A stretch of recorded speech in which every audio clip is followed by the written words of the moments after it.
皆さんこんにちは。プチオタ独身男のマッツンです。今回は山口県日本海側の観光スポットを巡っていきたいと思います。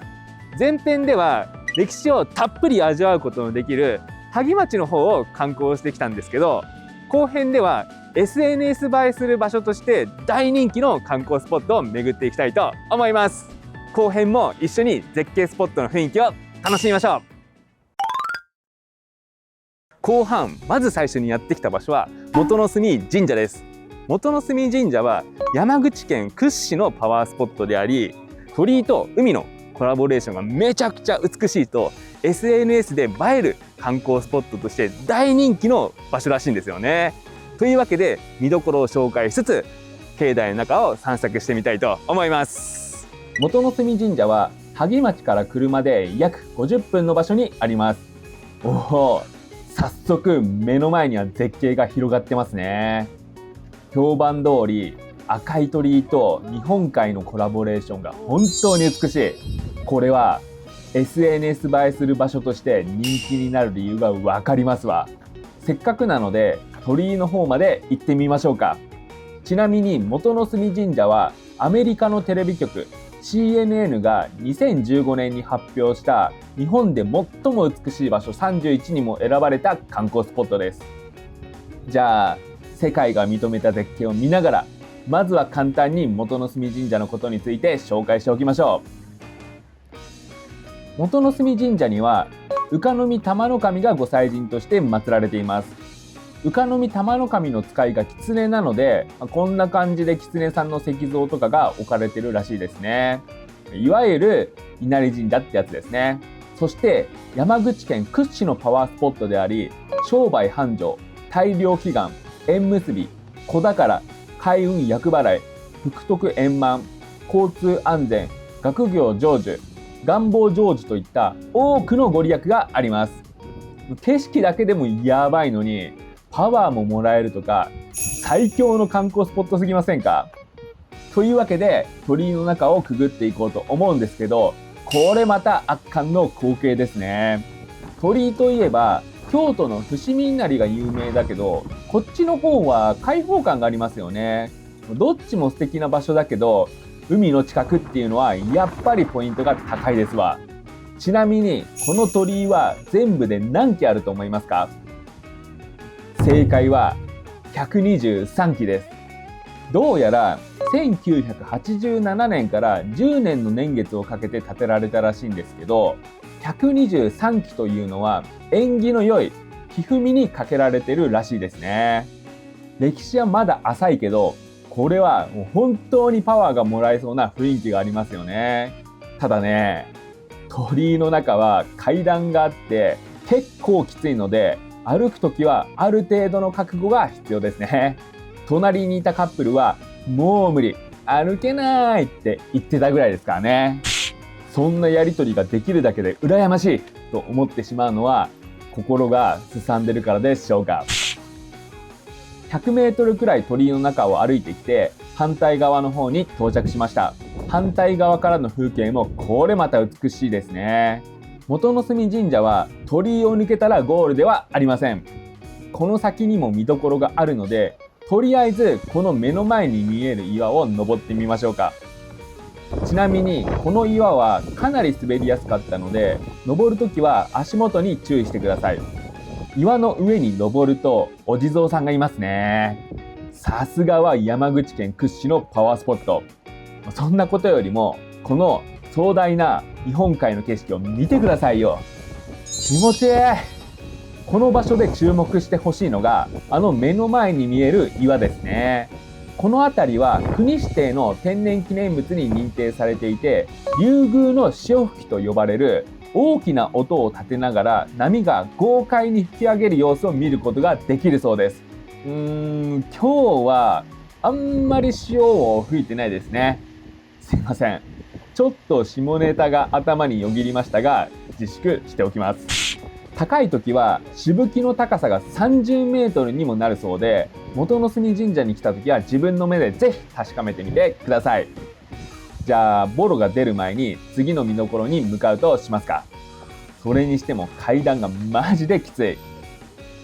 見どころポイント3つ目は、この目の前にある大鳥居の賽銭箱です。鳥居の上にハートマークの箱があるじゃないですか。実はあれ、お賽銭箱になってるんですよ。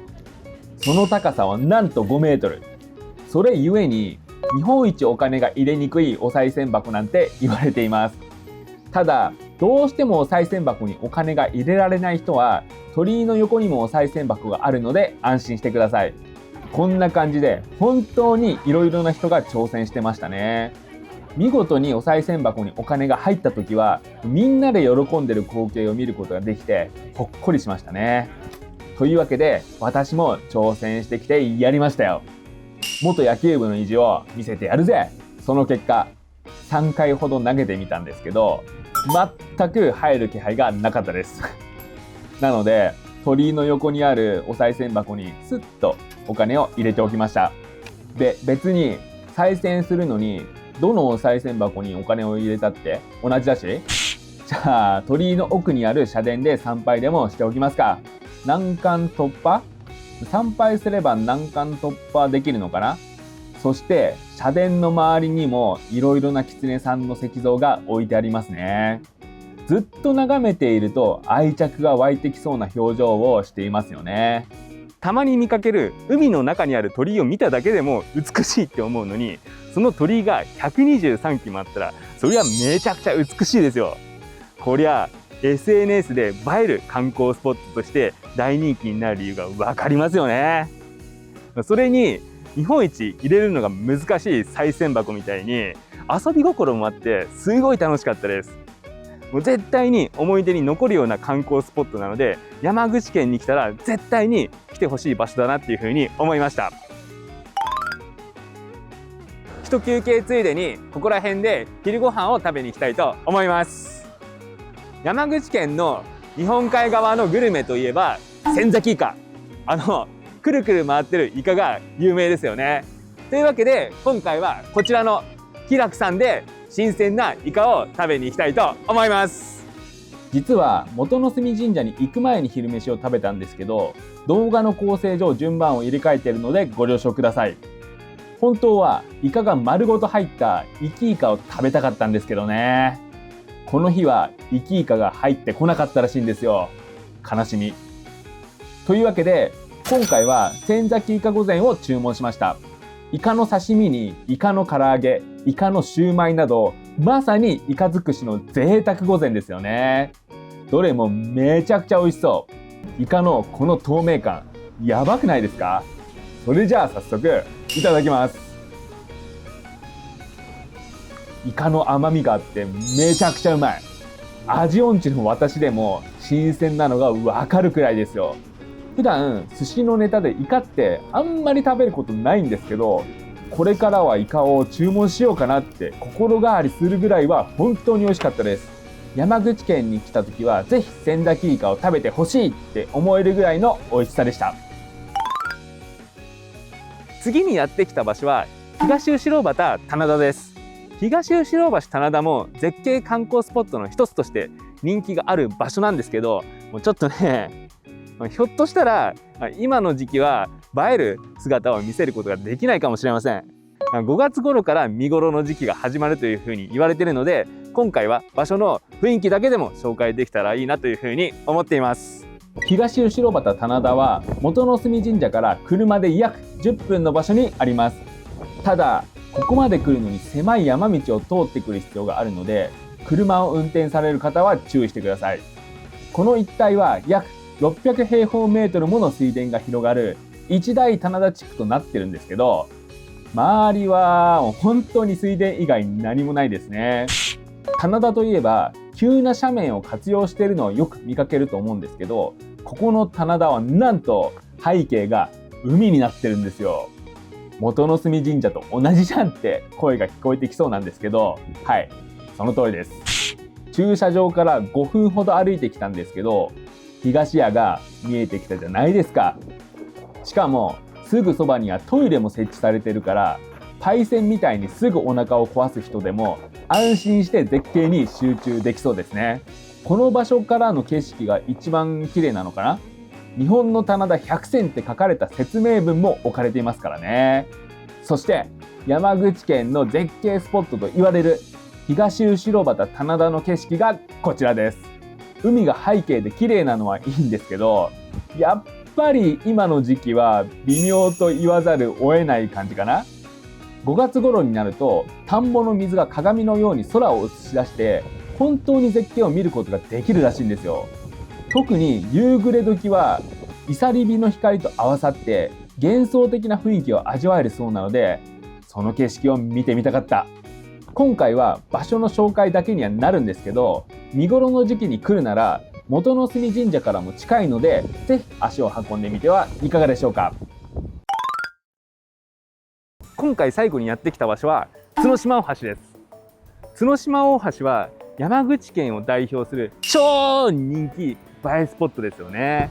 そのあまりの美しさから幾多のドラマや CM の舞台として使われるほどです。絶景を堪能しつつ、橋を渡って島の方に行って見どころのポイントを巡っていきたいと思います。もうこの角橋大橋を目の前にするともうマジで美しすぎて言葉が出てこない。このエメラルドグリーンの海の上に橋が立ってる感じ、今から橋を渡るんだって思うとやばすぎますよね。角島大橋は東後畑棚田から車で約30分の場所にあります。じゃあ早速角島大橋を渡りたいところなんですけど、その前に角島大橋にはその絶景を楽しむための専用駐車場があります。平日のもう15時だっていうのに駐車場は9割ぐらい埋まっていたので、連休とかに来る場合は渋滞を覚悟した方がいいかもしれません。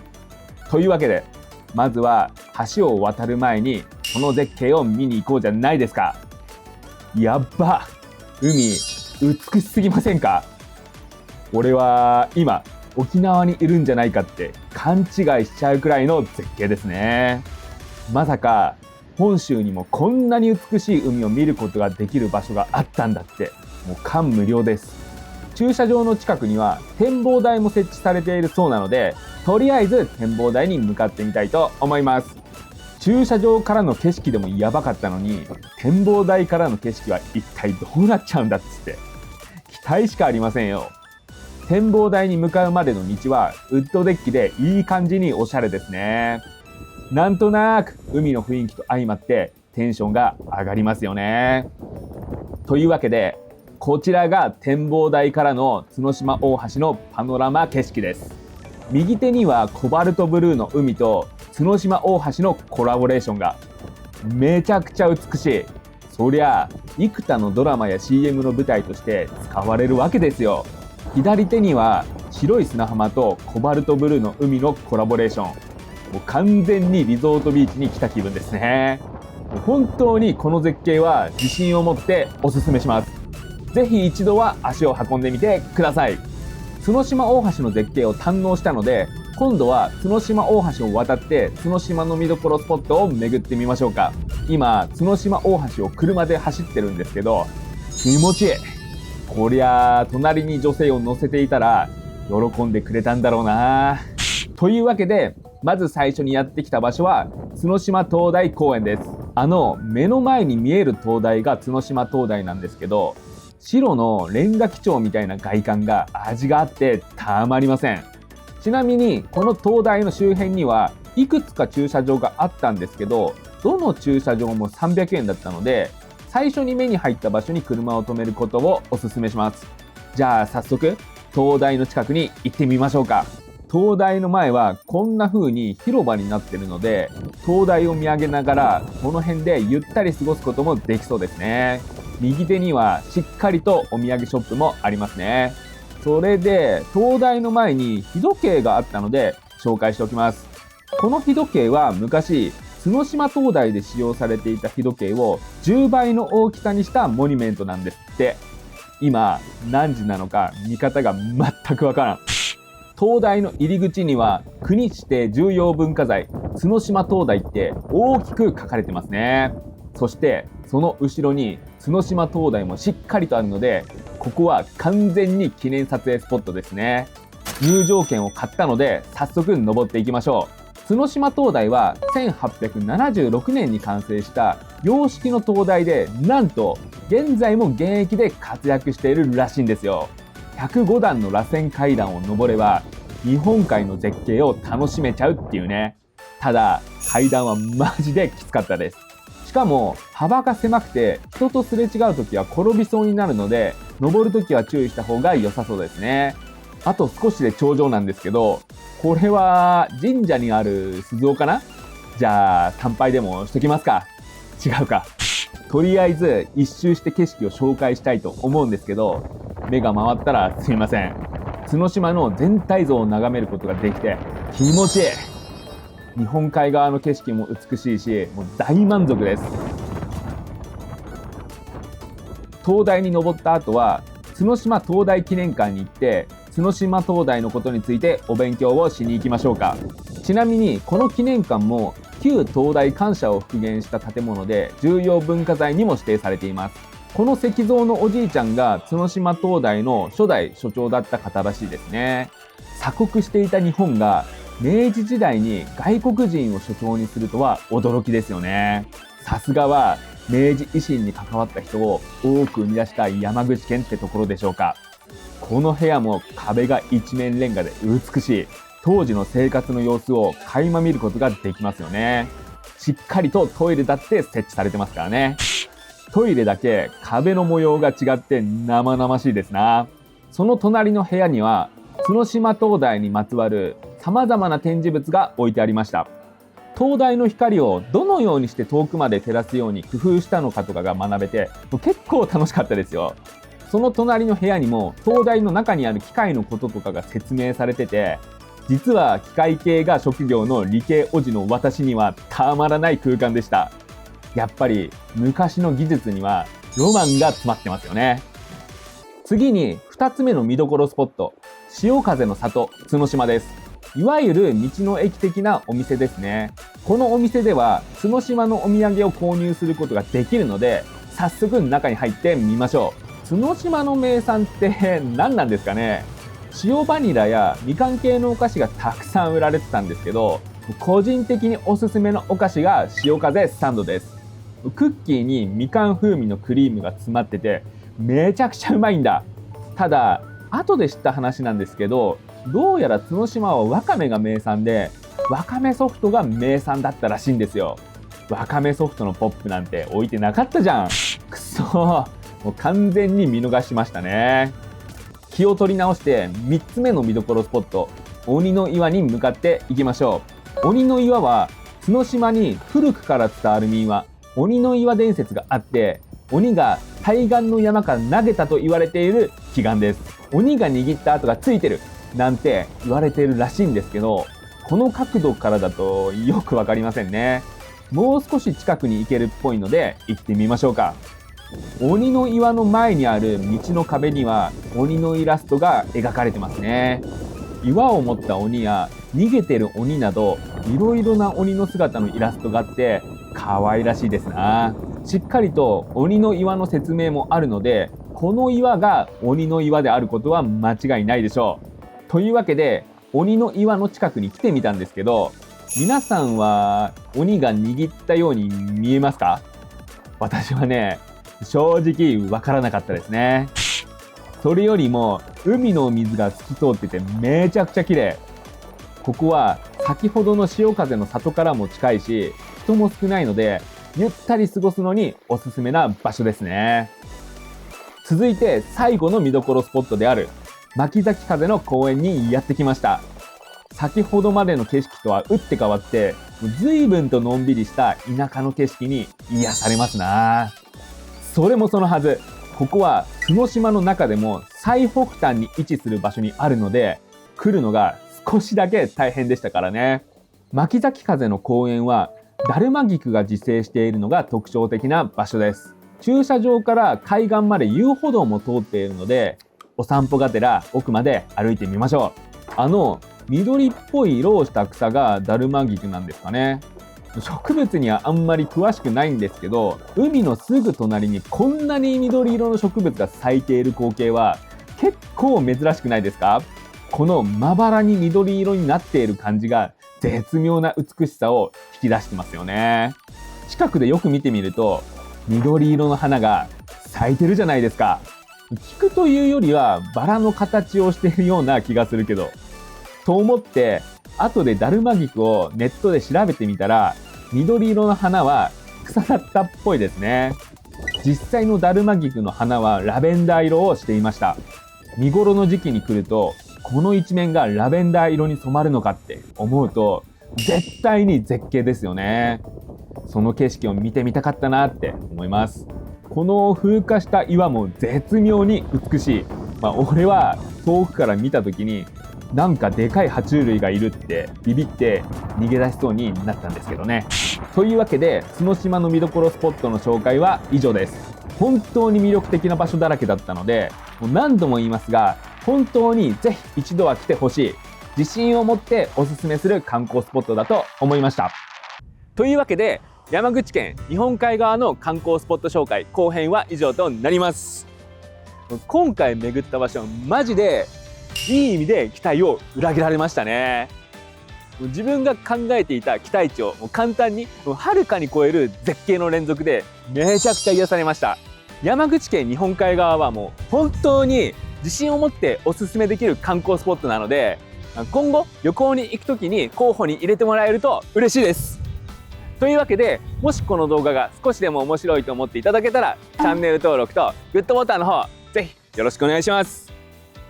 今回も動画をご視聴いただきありがとうございました。